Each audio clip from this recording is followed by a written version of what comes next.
Olá, sejam todos bem-vindos ao Caixa Preta, um programa feito por e para quem ama cinema. Se fazer cinema é saber gerir o tempo, também é saber valorizar o espaço. Hoje eu vou ter uma conversa, um bate-papo com o diretor Gregório Graciosi, que é um diretor paulista, nasceu em São Paulo, é formado em cinema e artes plásticas e dirigiu 2 longas-metragens, Tinnitus e Obra, e 5 filmes curtos, Sabá, Firó, Saltos, Mira e Monumentos, exibido em renomados festivais internacionais e premiados nos mais importantes festivais brasileiros. Ele participou da residência artística do Festival de Cannes, Cine Foundation, do Locarno Filmmakers Academy e do laboratório da Copenhagen CPH Docs. Atualmente escreve o seu 3º filme em parceria com a Cup Filmes, em produção de Ivan Melo. Muito bem, Gregório, seja bem-vindo. Olá, Antônio, obrigado pelo convite.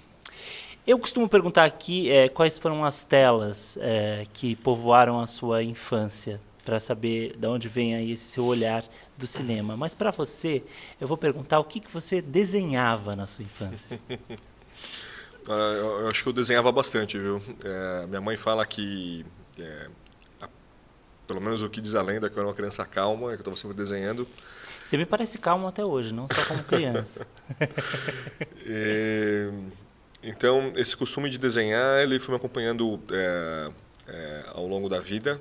E quando eu tive que tomar decisão assim, do que fazer profissionalmente, qual faculdade escolher, meu coração estava apontando já cinema. E eu gostava muito de artes plásticas, eu acho que é uma paixão que eu tenho até hoje.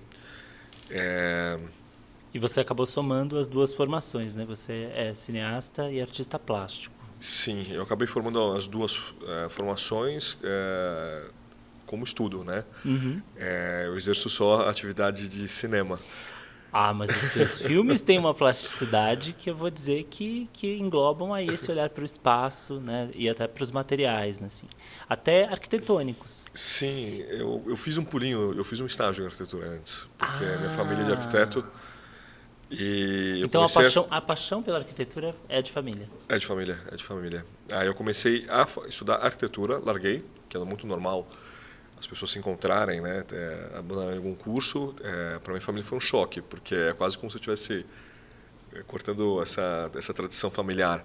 Mas eu me encontrei no cinema e eu desenho bastante quando estou escrevendo.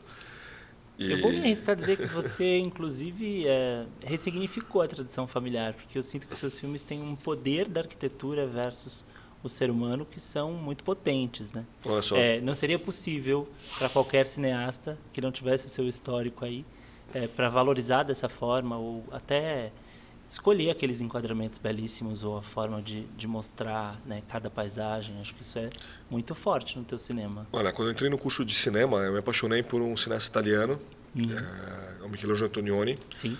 e eu descobri dentro do cinema dele algum potencial narrativo que eu já via nos pintores que eu gostava, que era o potencial de expressar as emoções dos personagens Uhum. através da relação com os espaços, e através da relação com a arquitetura. E como Uhum. esse elemento já era comum para mim, a paixão foi fulminante. Eu estudei muito o cinema dele e eu acho que é um elemento que eu procuro desenvolver nos meus filmes também. E acho que tem uma característica também de preservação histórica, tem uma característica de um olhar para a cidade, né, Sim, que traz esses monumentos, que é parte da história, que é parte do valor que a gente tem como pessoas que habitam espaços, né? Pensar que sim. essas pessoas vivem nesses espaços. Eu Acho que acho esse... muito estranho o lugar que a gente vive aqui, né? Exato. A gente está aqui no coração de São Paulo e eu acho eu estou muito acostumado a viajar com os filmes. Eu acho que desde o primeiro curtinha eu comecei a viajar para vários cantinhos do mundo. Mas eu cresci aqui em São Paulo e essa cidade ainda ela é misteriosa para mim. Eu acho de alguma maneira encantador e assustador como os prédios eles se formam, como eles bloqueiam o horizonte, o tipo de som que existe aqui dentro. A gente está num estúdio super silencioso, mas quando a gente coloca o pé na rua, a gente está pertinho aqui de um viaduto, né, que rasga os prédios, né, e que deixa o simples fato de você atravessar a rua ter uma sonoridade assustadora. Né? Maravilhoso esses dois assuntos, porque eles resumem um pouco 2 pontos dos seus 2 longas, né? Se você pensar no Obra, a gente está falando sobre arquitetura, e no Tinnitus a gente tem a ideia desse som também. Vamos entrar um pouquinho aqui, enfim, no seu longas. Eu queria falar um pouco do Obra primeiro. Você já está trazendo aí a cidade de São Paulo, que eu acho que é uma cidade que serve de panorama e que, né, traz uma densidade ali para aqueles personagens todos. E eu queria saber um pouco qual a sua relação mesmo. Então, você é um viajante que às vezes está aqui em São Paulo. É isso a calma que eu percebi. Você é uma pessoa calma porque você não mora nessa cidade. Imagina, eu moro aqui. É um olhar estrangeiro ou é um olhar de quem... Você é da Vila Mariana, você me disse no começo da nossa conversa. Sim. Eu cresci vizinho à Cinemateca. A Cinemateca ela mudou para Vila Mariana, se não me engano, em 98, né? Entre 98 e 2000. Eu lembro que eu comecei a frequentar já a sala, e é um privilégio morar perto da... Imenso, um Não privilégio imenso. Para um cineasta, é um privilégio imenso. E inclusive muda o teu costume, teu hábito de você se acostumar a assistir os filmes numa sala de cinema, né? Eu acho que especialmente depois da pandemia, eu acho que muita gente perdeu o hábito de ver filme, né? A gente continua vendo filme porque ver filme é essencial para quem ama cinema, né? Mas criminosamente, às vezes, na tela de um celular, né? Ao isso, invés de uma isso tela é de cinema. Olha que loucura, que humanidade. Isso é desumano. Mas eu acho que a experiência de você ver o filme numa tela grande, né, e você poder escutar o filme numa tela grande e viver essa experiência de uma forma coletiva com outras pessoas é muito única. Eu gosto muito de ver como as pessoas elas saem da cidade e vão se preparar para entrar num filme. Eu gosto de olhar as filas para sentir a energia, que frequência que as pessoas estão, e depois ver como elas saem depois do filme, né? Será que o filme ele consegue colocar todo mundo na mesma sintonia, né? E que mudança ele gerou para aquele grupo de pessoas, né, que estava ali reunido para ver aquilo na tela. É um ritual, né? A gente tem esse... Sim. Essa eu acho das partes mais únicas, assim. Fora ver o filme, eu acho que essa experiência ela já vale aí do cinema. Né? Tô te achando saudosista, que é uma característica maravilhosa para quem valoriza esse lugar histórico, esse lugar do tempo. Bom, tô falando que eu vou para a Cinemateca, né? Tem um quê de saudosismo muito grande. E, é claro, a Cinemateca é essencial para preservar a memória dos filmes, né? E essa relação de viver em São Paulo e tornar isso imagem, né? Porque existe um olhar, claro, do civil ali, mas um olhar do cineasta também, que traz uma valorização para o que a gente tem de beleza mesmo, né, arquitetônica nessa cidade. Como é que é essa... Olha, como você foi escolhendo, por exemplo, as locações, né? Como foi esse... eu acho que a inspiração da cidade é uma coisa que está presente o tempo todo. Você colocou o pé na rua, Sim. Você olhou a tua janela, às vezes você está dentro da sua casa e você pode escutar o barulho da rua. A cidade ela vem até você, né? A gente não está nem falando só das relações humanas, né? A gente está falando de características que fazem a gente estar vivendo numa panela de pressão, que é São Paulo, né? Para a escolha dos cenários é muito particular. Eu trabalho nessa área em colaboração com um amigo de infância que chama Bruno Alfano, e ele já começa a ler o filme durante o processo de escrita do roteiro. Então, ele fez parte da equipe dos seus curtas também, não? Ele fez parte do último curta e dos 2 longas. Tá. E ele faz milagres assim, para achar os espaços. O que é importante é que eu acho que ele consegue, quando ele trabalha comigo, quando ele trabalha com outros diretores, entender as particularidades de cada projeto, porque o cinema é muito plural, né?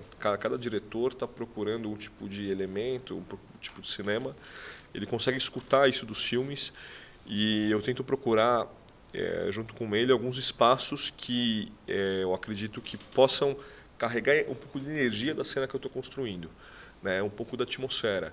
E eu acho que os lugares eles têm esse potencial. A gente entra em alguns lugares que, é claro, depois você pode mudar com adereço de arte, você pode mudar com o teu desenho de luz, com a fotografia. Sim.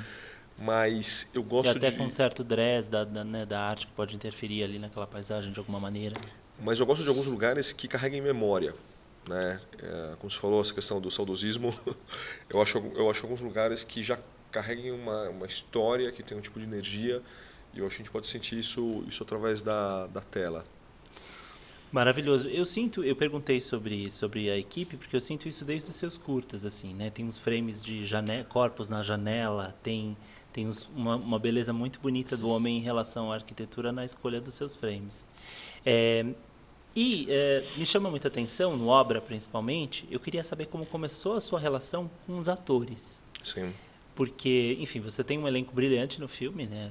Cabeçado pelo Irandir, mas tem muitas pessoas plurais. Tem uma atriz da Oficina que eu gosto bastante, tem o Júlio Andrade e tem uma atriz que é inglesa. Sim. Me corrija se eu estiver errado. Lola Peplo. Sim. Lola Peplo. Como foi essa junção? É uma diversidade, né? Porque chamar Sim. todas essas pessoas, e pessoas muito fortes na cena, com uma presença muito interessante. Como é que você encontra teu elenco? Você vai ao teatro? Você tem essa coisa, uma relação com o casting?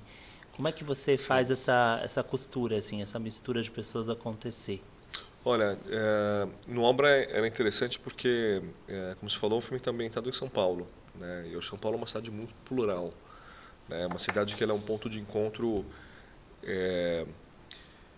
de pessoas de diferentes lugares do país, né? E também do mundo, né? Incrível, porque o Irandir é pernambucano, se eu não me engano. Sim. Quer dizer, Sim. uma inglesa casada com um pernambucano. Sim, que é totalmente possível de acontecer em São Paulo. Completamente. Né? Claro que um encontro desse tinha que ser numa cidade como São Paulo. E aí, mas como você chega a esses nomes? Vai lá. Olha, nesse caso, enfim, são pessoas que eu admirava já das artes, né? O Irandir, ele tem um talento muito grande, imenso, físico, assim, ele atua, enfim, eu procurei atores que eu acho que trabalham muito bem com silêncio, né? Porque é um filme que ele tem uma narrativa mais introspectiva, né? Isso é uma qualidade muito particular que eu estava procurando dentro dos atores. E o Irandir ele tem um trabalho físico muito interessante. Ele está narrando um arquiteto que não consegue se expressar, verbalizar, colocar para fora os sentimentos dele. Então ele acaba expressando isso através de um mal-estar físico. Acho que esse é um elemento que se repete nos 2 primeiros filmes que eu fiz, né? Então eu já tinha visto o Irandir trabalhando nos filmes do Cláudio Mendonça Filho e de outro diretor chamado Leonardo Laca, os 2 pernambucanos. E eu ficava muito impressionado com a precisão do gesto dele. Assim, ele fazia pequenos gestos que me marcavam e eu falei, olha, eu quero trabalhar com ele com uma espacialidade, né, de um jeito particular. Eu acho que isso pode funcionar de um jeito interessante, né? Precisão, potência, profundidade, né? Ele traz todas essas camadas, né? Esse lugar que você disse sobre esse sentimento soterrado é muito forte, né? Assim, é perfeito comentário. Sim. Eu acho que tem uma cena que, como você falou, Homem Janela, ele tá... A gente escolheu um apartamento que o dentro e fora não tivesse limite, né? O personagem ele está dentro da casa, mas ele se sente a cidade dentro.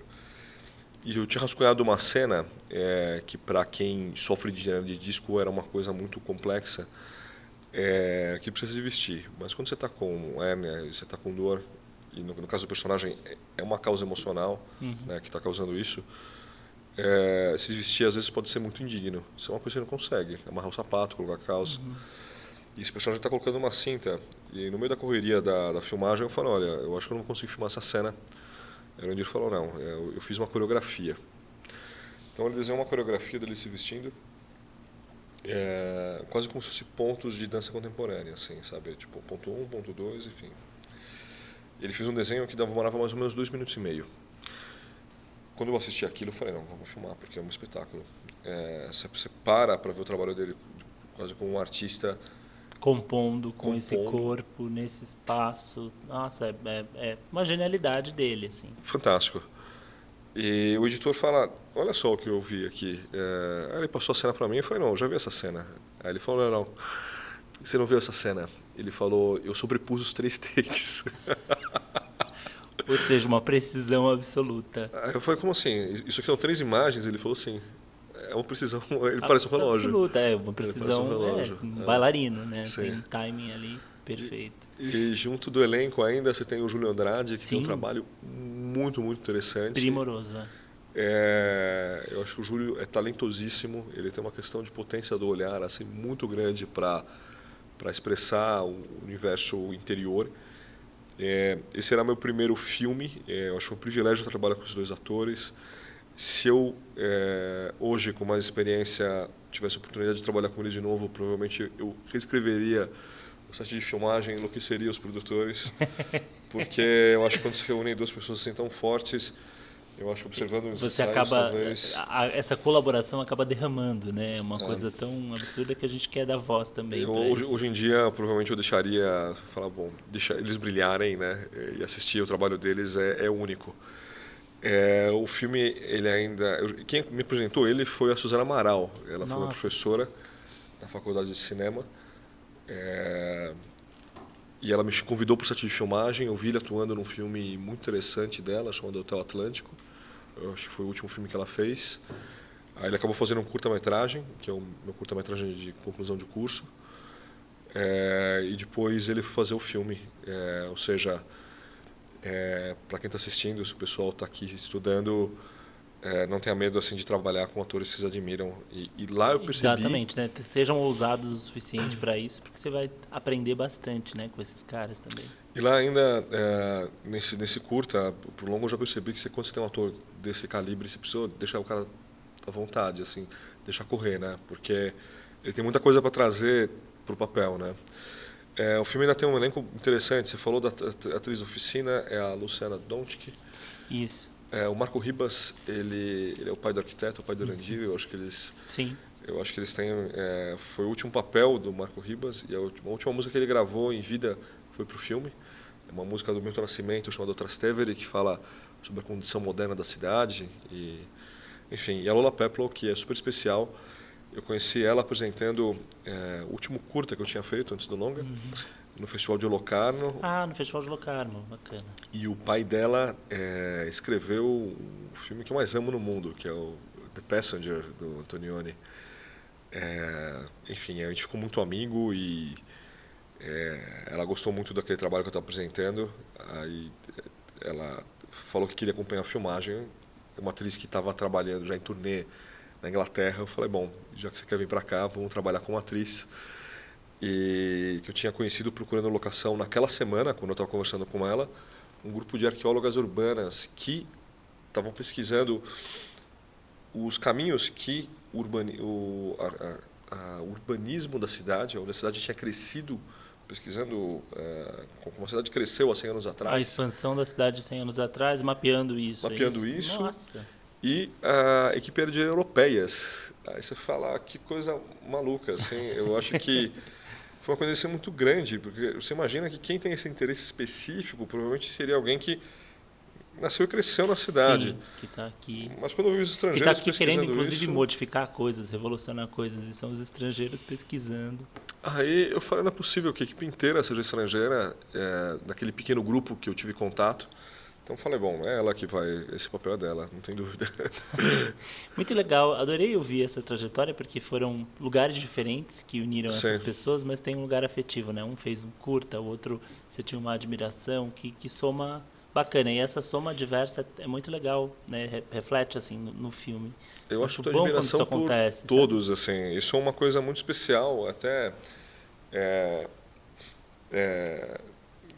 No outro filme também tive muito cuidado assim em fazer o casting. Às vezes são pequenas pessoas que a gente convida, mas são pessoas que a gente quer trabalhar, ter um contato, que a gente sabe que depois a gente pode ter uma oportunidade de fazer um papel maior com elas em outro filme, em outra ocasião. Que né? um prazer também conhecer, né? Alguém como, enfim, como você descreveu aqui, o trabalho de Irandir é um espetáculo em si, né? Sim. Poder presenciar isso e ainda poder ter ali o privilégio de editar ou não esse momento, Sim. né? Porque é isso, está na sua mão ali como olhar do cineasta, valorizar isso, entender isso. O problema é que a gente fica mal acostumado. Depois de trabalhar com o Irandir e com o Júlio, você fica...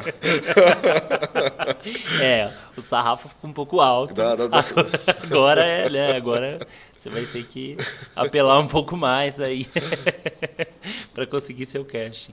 Mas enfim, muito legal te ouvir falar dessa história toda. Vou entrar também já no seu segundo longa. Primeiro eu queria perguntar se o seu curta, deixa eu ver que eu tenho aqui a anotação do nome dele, se ele foi um embrião, se o salto foi um embrião para o Tinnitus. Como isso foi um embrião, enfim, no sentido de dali você resolveu fazer um longa também? Foi direto? Ou foi algo que você falou, não, eu vou rever isso, quero... Sim. É curioso essa pergunta, é curioso o percurso desse filme. Você perguntou no começo sobre a questão das telas, primeiras telas. Sim. Eu acho que a origem do Tinnitus veio na frente de uma tela de um artista plástico inglês chamado David Hockney. Como você percebeu... Tinnitus, eu tenho a coisa de falar Tinnitus, porque eu leio Tinnitus. Vai lá. Então, nessa relação entre cinema e artes plásticas, uma obra de arte, uma tela me inspirou. Teve uma exposição que eu visitei e eu pude ter contato com essa tela, que é uma tela muito icônica das artes plásticas, em que você vê um trampolim, você vê um mergulho acontecendo e você não vê um mergulhador. Uhum. E eu estava assistindo um cinema e eu falei, peraí, eu acho que aqui tem alguns elementos que são super cinematográficos. Você tem uma elipse narrativa, você tem provavelmente um personagem que está fora de quadro. E eu pensei, será que esse salto foi bem sucedido? Será que esse salto não foi? E nessa tese de que não foi, eu pensei que pode ter causado esse acidente, se esse salto não foi bem sucedido. Água espirrando, aparentemente alguma coisa pode ter dado errado lá, né?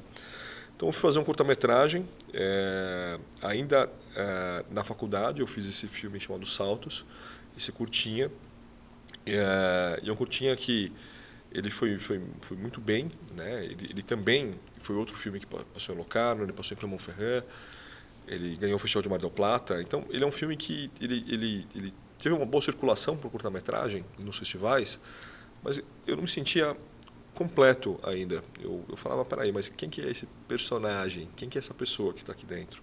Né? Quem que está vivendo? Eu pude desenhar a relação, de alguma maneira esboçar essa relação entre o salto ornamental, que é uma coisa muito incrível, e esse desconforto auditivo.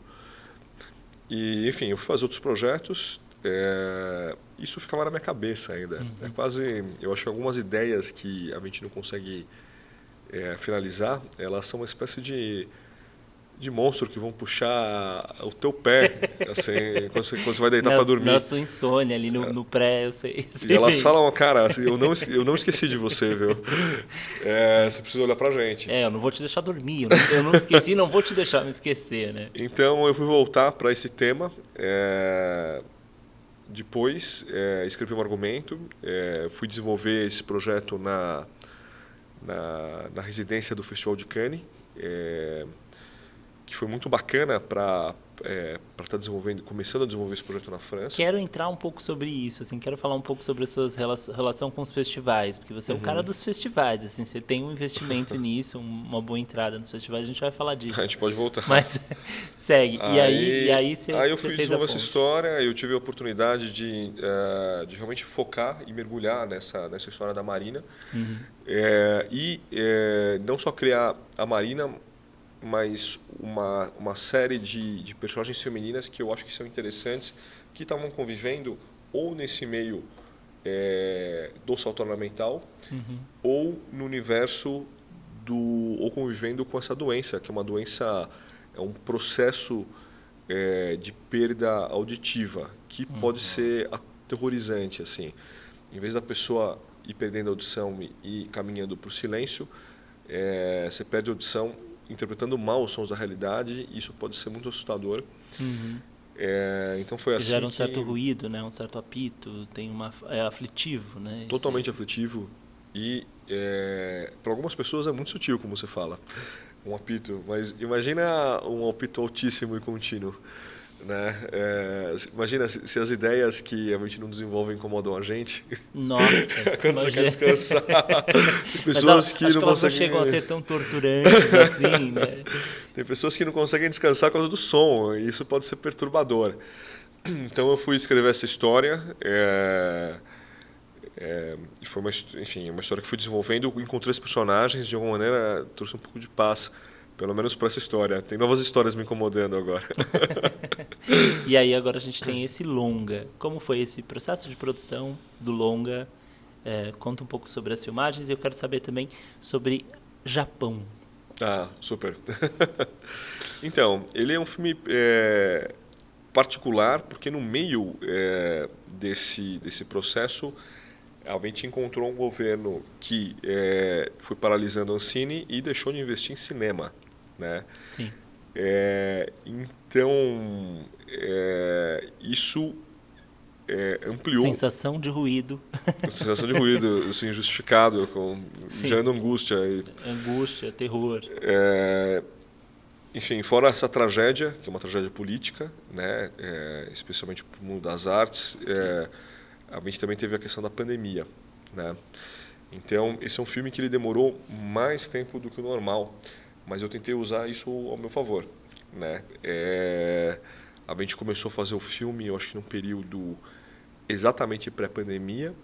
A gente entrou pelo processo de montagem, e depois eu voltei num período que a pandemia relaxou para poder fazer um material adicional, que eu acho que foi muito importante, porque esse era um filme maior, ele era um filme grande, trabalhando com uma equipe muito boa, mas eu sinto que eu tinha perdido alguma coisa que eu tinha nos meus curta-metragens, que era uma questão de, sabe, de trazer uma espécie de documental da cidade para dentro do filme. E quando você está com uma equipe um pouco inchada, você tem menos liberdade para filmar.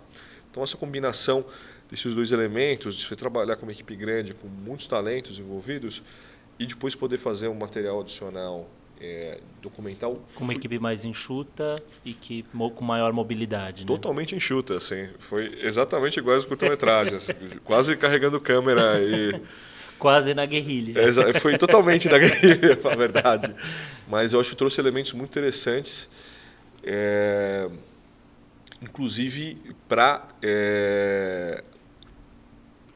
adicionar o que você falou, a questão do Japão. O filme ele se inicia no Rio de Janeiro, apesar de se desenvolver em São Paulo. Ele está entre esses dois momentos desses jogos que aconteceram no mundo, né? Rio de Janeiro e o Japão. Só que no meio dessa situação política adversa, você tem essa questão da pandemia global. E a gente tinha feito um desenho de Japão, que era um Japão muito próximo do que se imaginava dentro do Japão contemporâneo. Ou até, talvez, um Japão, de alguma maneira, livre poder ser futurista. Durante o processo de feitura do filme, com o que a gente estava convivendo, eu falei, não, peraí, isso não pode ser desse jeito. Eu acho que eu quero desenhar o filme de uma maneira diferente, tentando imaginar o Japão através da experiência de um paulistano. Por causa da imigração japonesa aqui, o Japão convive com São Paulo, né? É parte da nossa cultura, é parte do nosso DNA como paulistano. Em vez de você comprar uma passagem que é caríssima e ir para o outro lado do mundo, você compra um bilhete de metrô e você tem contato com a cultura japonesa. Desce, né? Na liberdade. Desce na liberdade, onde você vê o vermelho que representa, né, o Japão, você encontra rostos ainda de descendentes. Você tem acesso a uma parcela forte da cultura mesmo, né? Super. Assim, a comida, tem um cinema reaberto agora que está exibindo os filmes japoneses, ou seja, você sente que a cidade está te envolvendo, o Japão está entrando dentro de você. Então eu falei, bom, eu vou desenhar um Japão, modificar a minha ideia original, eu vou desenhar um Japão a partir do que o São Paulistano sente.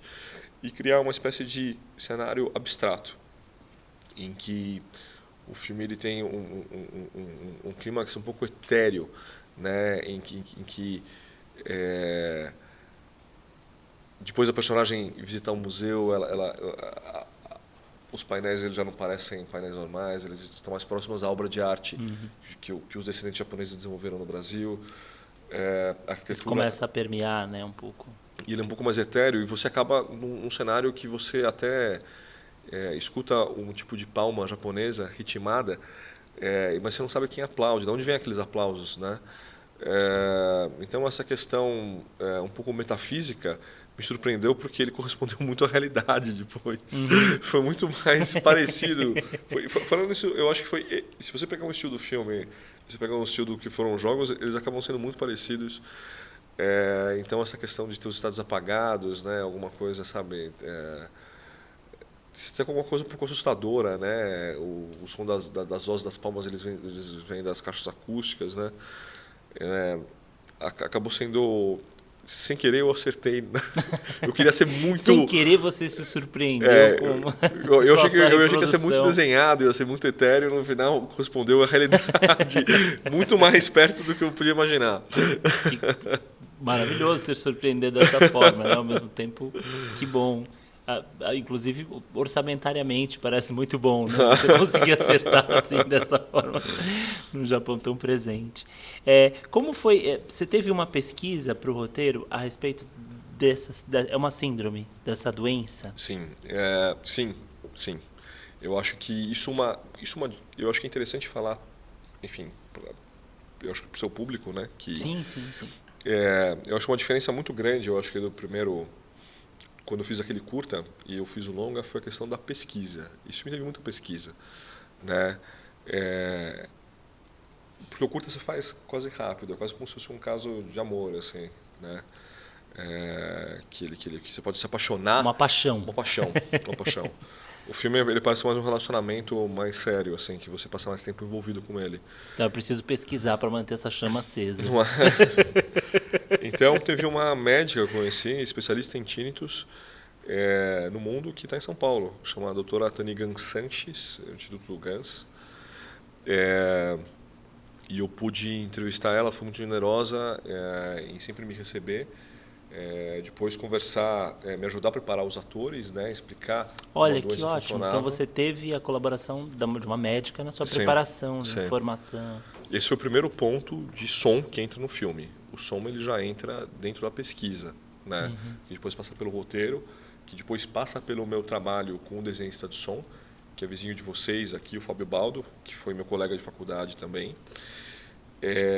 O Baldo, ele foi rascunhando a partir desse entendimento que a gente foi tendo dessa condição e como essa doença, eu comecei a perceber que ela era perturbadora, a gente começou a adicionar um pouco mais de elementos de gênero, de terror, um pouco, muito sutil. Mas tal do thriller que a gente consegue ouvir ali um pouco. Porque muitas das pessoas descreviam situações de terror a partir do momento que elas falavam. A gente teve situações muito extremas, assim, que o roteiro ele é só um pedaço.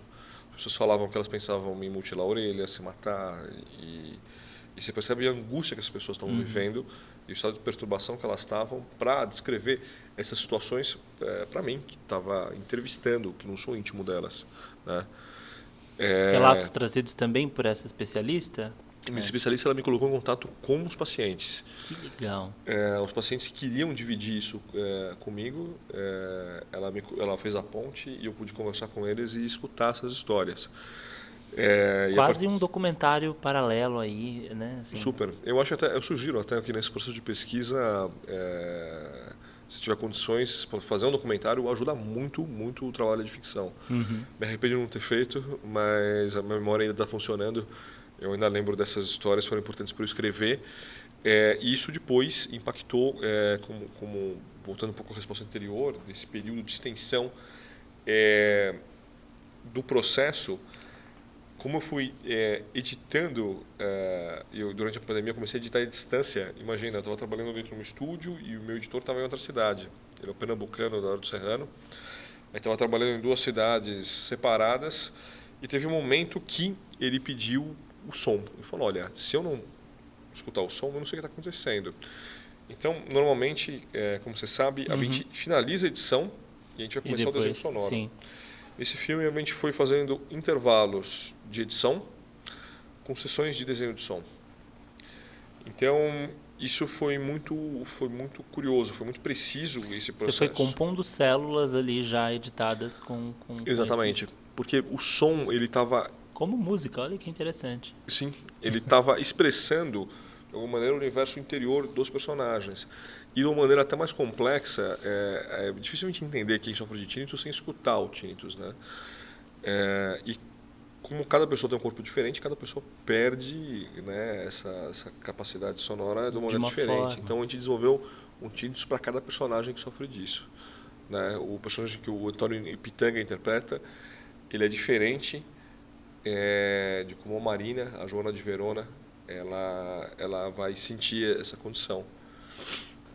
Aliás, você está aqui, poxa, que privilégio ter Antônio Pitanga e que bacana ter ele no filme, assim.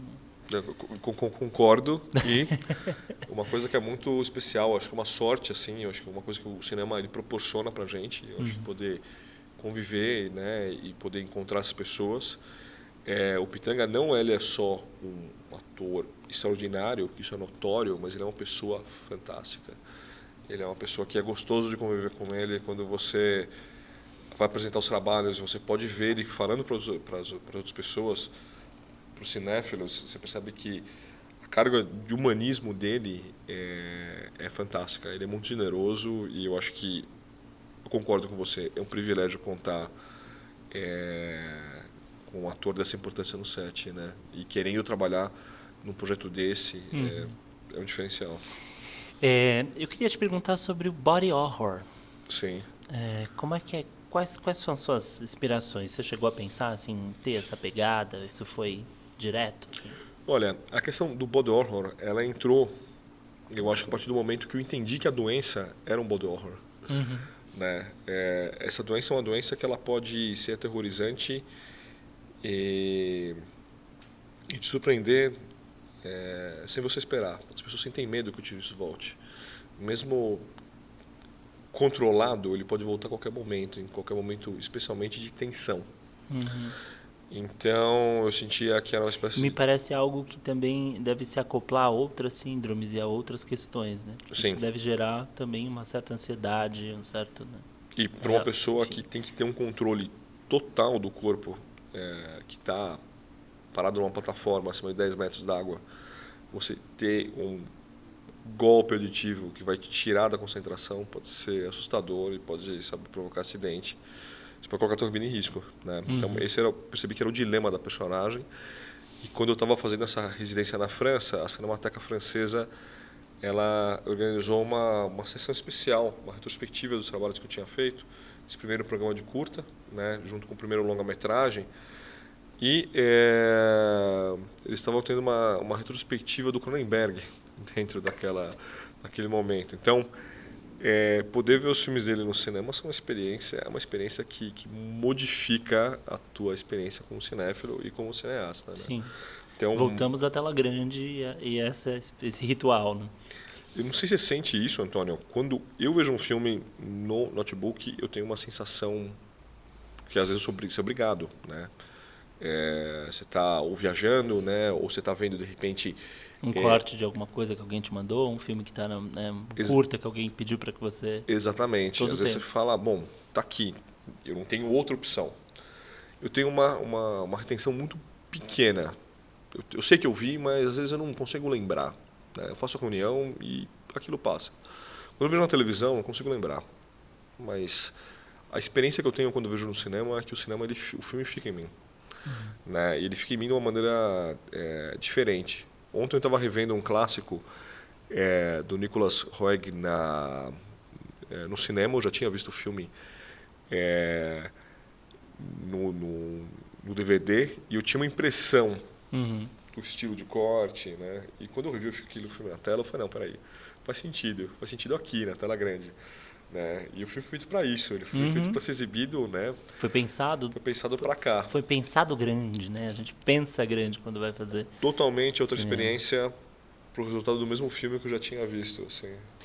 Imagino que para você ainda seja ainda mais forte essa experiência, porque você tem uma relação, eu acho que com os espaços e com a arquitetura, com um olhar diferente. Super. Então, obviamente, esse filme te acolhe ali no cinema, né? Uma tela grande é uma outra história dessa visão restrita de um Eu acho que às vezes é notebook, de quase uma como tela você pequena. vê, você pesquisar uma obra de arte na internet, e você vê aquela imagem pequenininha do celular, e depois você poder ver aquela tela ao vivo, e você fala, bom, peraí, é outra,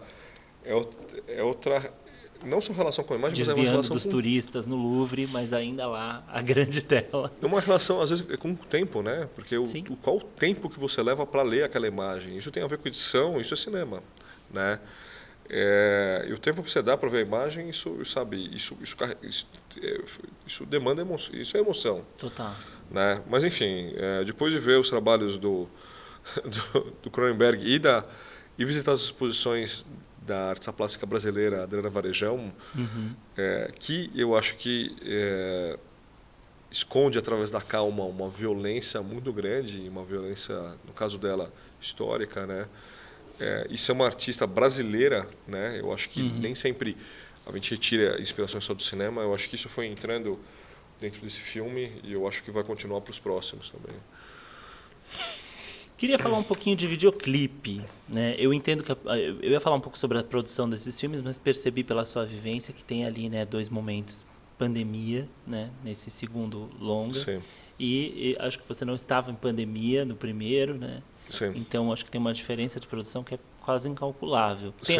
Tem alguma coisa para dizer sobre isso, assim, além desse momento que você me narrou, com o cara cuidando do som lá, né? Olha, tenho sim, e eu acho que o primeiro filme ele foi feito com uma equipe que estava evoluindo dos longa-metragens, né?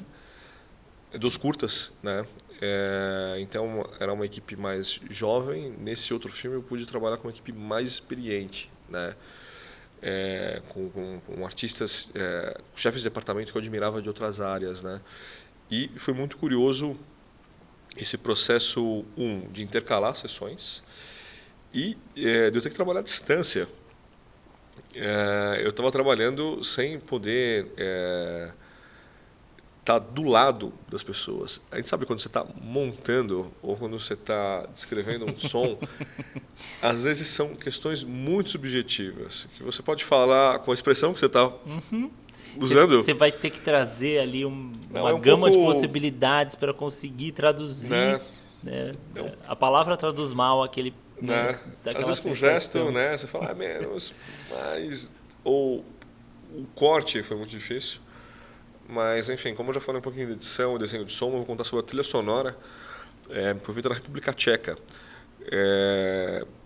Você já ia falar de videoclipe, né? Sim, sim. Tem uma coincidência enorme. Quando eu estava escrevendo o filme na França, eu recebi um e-mail de uma banda inglesa, que é a banda inglesa que eu estava escutando naquele momento quando eu estava escrevendo. Uou. Aí eu olhei e falei, não, peraí, alguma coisa tá... Falha na mente. O que aconteceu aqui, né? Eles tinham pedido para um festival, que é um festival referência de curta-metragem, Clermont-Ferrand, para apontarem os filmes de vanguarda da última década. Entre tudo que eles viram, eles gostaram dos Saltos, que é esse filme que estava esperando longa, e falaram, olha, a gente viu isso, então a gente quer que você faça parte de um projeto com a gente quer musicar o nosso novo álbum. A Claire Denis está capitaneando isso, e a gente está chamando diferentes artistas para fazer cada uma faixa. E de repente eu fiz esse clipe para eles. Eu estava imaginando que para mim o resultado ia ser alguma coisa entre o curto e o longo que eu queria fazer. Mas eu entendi que não era nada disso. Era uma experiência outra ali para... As ideias não estavam encaixando na música, apesar de ter muita água na música. Eu falei, bom, é natural, tem que ser isso. Mas depois eu percebi que esse compositor na banda, que chama Tindersticks, ele compunha tudo para a esposa dele, historicamente, assim. Então eu falei, bom, eu tenho alguma coisa que vai nesse sentido. Achei o filme de casamento da minha avó, que estava trancado num cofre. Ah, a sua avó ali naquelas imagens. Que são imagens de família. Eu percebi que são imagens de família muito belas, assim, né, de momentos íntimos. São. E com essa banda... E eu acho que o grande acerto aí foi colocar esse tesouro emocional do coração, que estava guardado dentro de um cofre, e foi um milagre aquilo não ter tem uma combustão. Decomposição, né? Tem uma combustão. Ou mesmo uma combustão espontânea, né? Sim. Porque o filme naquela época pode pegar fogo sozinho, né? E sobre essa questão da decomposição foi engraçado, porque eu mandei isso para eles. Eles falaram, olha, a gente ficou muito emocionado, a banda assistiu junto, a gente ficou emocionado. Mas tem duas coisas que a gente não gostou. Uma é que tem ruído, sabe, tem essa estética de filme antigo que a gente acha meio brega. Aí eu falei, brega? Eu falei, olha, tem um problema, eu não consigo tirar isso, porque o filme é de época. Aí eles falaram assim, mas como é de época? Não é você atuando? Eu falei, não, meu avô. É meu avô. Enfim, eles acharam que eles realmente acharam que era um fake, aquilo era um fake. Que produção riquíssima seria aquilo fake, porque é realmente uma imagem muito real. E foi muito curioso, porque esse é um caminho contrário do que você espera num curta-metragem, né? Mas eu acho que o caminho foi um caminho, nesse caso, de olhar para dentro do coração, né? Entender o que esse artista estava descrevendo, para depois conseguir achar a linguagem. Parece que a música foi escrita para ele. Acreditar a sua avó. A minha avó. E foi. Atriz desse videoclipe. Foi curioso que depois que minha avó. Foi trágico, né? Minha avó, ela viu depois o filme num tablet e ela lembrava de todo mundo. Só que todo mundo tinha morrido já naquele filme. Que o filme é muito antigo. Sim. Então tem uma coisa mais melancólica, que ela olhou e falou, bom. E foi captado em Super 8, você sabe? Aquilo eu acho que era um 16mm. 16mm. Acelerado. Sim. E na edição a gente teve que entender quanto estava acelerado aquilo. E é muito curioso porque hoje em dia a gente convive com imagem, assim, tem uma geração que vai poder saber como os ancestrais, os pais, os avós, né, os tios, eles falavam e se mexiam. Né? Talvez para muitos casos entrar em conflito ou ter vergonha, mas a gente não sabe, da nossa geração, a gente não sabe como os nossos antepassados se mexiam. E foi encantador ver como eles se mexiam. Enfim, como eles falavam, como eles sabiam. Então, isso mexeu, foi muito emocionante. Aí depois eu pude ver essa banda fazer os cineconcertos, eles estavam projetando isso num telão de cinema, isso foi muito legal. Então você via aquelas imagens gigantescas assim, uma imagem que normalmente você vai ver só na televisão, né? De repente você vê aquilo numa tela muito maior que o cinema, com a banda tocando aquilo ao vivo, foi emocionante. Deve ter sido muito emocionante, porque é projetar também um pouco do seu álbum de família para o mundo, né? E eu sentia que, nesse caso, as pessoas se emocionavam quando elas viam aquilo também. Você vê o auditório inteiro, sabe? Parece que o tempo da música é ampliado, parece que aqueles 5 minutos eles são muito maiores do que aquilo, porque o impacto nas pessoas, sabe? Falando, nossa, vira uma imagem um pouco universal, aquele casamento que parece que está descrevendo, normalmente você fala how she entered, da noiva, né? Mas falar como ele entrou, né? Parece que está descrevendo como o personagem ele entra dentro de uma família, mas na verdade era o músico que estava descrevendo a entrada dele na cena musical inglesa, né? Então essa simbiose eu acho que gerou um resultado novo. Eu gosto desse curta, acho que é uma história bacana. E depois eu falei para eles, bom, então vamos compor a trilha sonora, né? Então eu queria reencontrar eles depois quando eu for fazer o filme. Imagina, o Obra não teve som, não teve, quer dizer, tinha um desenho de som muito complexo, mas ele não tinha trilha sonora. Então eu queria estar junto com a banda para acompanhar esse processo de trilha sonora. A banda não conseguiu se reunir por causa da pandemia, então fui trabalhar com o fundador da banda, Coração, que estava na República Tcheca. E esse compositor que eu queria muito encontrar pessoalmente, eu tive que trabalhar com ele à distância. Uou. Então, de repente você está encontrando essa pessoa já num momento que é o contrário, assim, não é que eu estou propondo imagem, né, para eles, é o contrário, ele está propondo som para mim, né? E essa foi a última camada muito importante para esse filme sonoro, né, que é o Tinnitus. E foi muito curioso, porque as primeiras versões que ele mandou para mim tinha muito a ver com a sonoridade da banda, mas não tinha nada a ver com o filme. Eu falo, putz, eu sou fã, eu gosto, as músicas são ótimas, mas a emoção não está aqui dentro. Como é que eu vou trabalhar, como é que eu vou falar com isso? E como eu vou falar isso por escrito? Como eu vou fazer uma reunião por Skype? Nossa, como eu vou encontrar ferramentas, né? Que eu não posso tomar um café depois de falar isso para alguém e a gente pode relaxar. Mas, enfim, a gente se alinhou e o David Butler ele fez um trabalho muito bonito e eu quero muito trabalhar com ele de novo. Que incrível. Que bom. Se vocês quiserem, quem sente vontade de escutar a trilha do filme, está no Spotify. Ah, maravilhoso. Se vocês procurarem o Tinnitus, Tinnitus, trilha, e a gente encontra? dá para encontrar. Ah, bacana. Mas, enfim, esse foi um dos desafios também de ter feito esse filme nesse filme à distância. Durante a pandemia. Se alguém passar por isso, fica tranquilo que é possível fazer. Gregório, a gente está chegando ao fim aqui da nossa conversa. Eu queria saber quais são os seus próximos projetos e se a casa, projeto de longa, ainda está aí no seu imaginário. Como é que isso está rolando? Olha, essa questão da casa é uma questão curiosa, assim, porque ainda não está nos planos de filmagem. Era um filme que estava... Esse filme talvez fosse uma continuidade direta dos primeiros curtas que eu fiz, mas virou um projeto da minha vida pessoal. Eu mudei para casa que eu filmei o primeiro filme. Então, é um daqueles momentos que se confunde a vida com a filmografia. Os projetos que eu estou escrevendo são projetos que eu comecei na residência, em paralelo com o Tinnitus. De alguma maneira, são filmes que eu comecei, segundo os curadores, desenvolver embaixo da cama, quase como se escondesse assim uma amante, né? Que não é a tua ideia principal, né? Eu estou retomando esses projetos e são projetos aqueles que não estão me deixando dormir. Maravilha. E o que é gostoso é que eu voltei a desenhar também. Então eu estou voltando a desenhar essas cenas. Eu não quero dar spoiler, porque o próximo filme a gente só sabe quando ele está financiado, né?